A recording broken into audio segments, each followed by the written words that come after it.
famous verse in the 11th canto,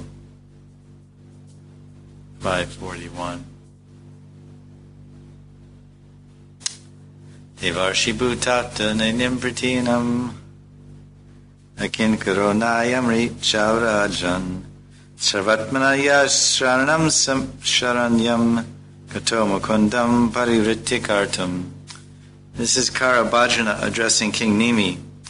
He says, O king, one who renounces everything and takes complete shelter in Krishna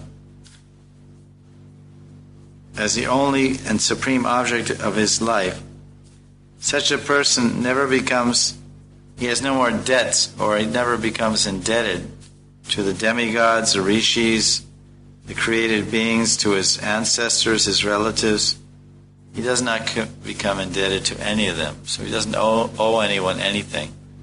He doesn't have to do anything for anyone, because he's fully sheltered and absorbed in the service of Krishna. So what's the conclusion?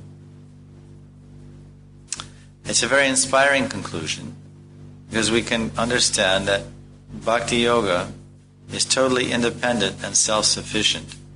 No imperial impediment should discourage us from the path of surrender.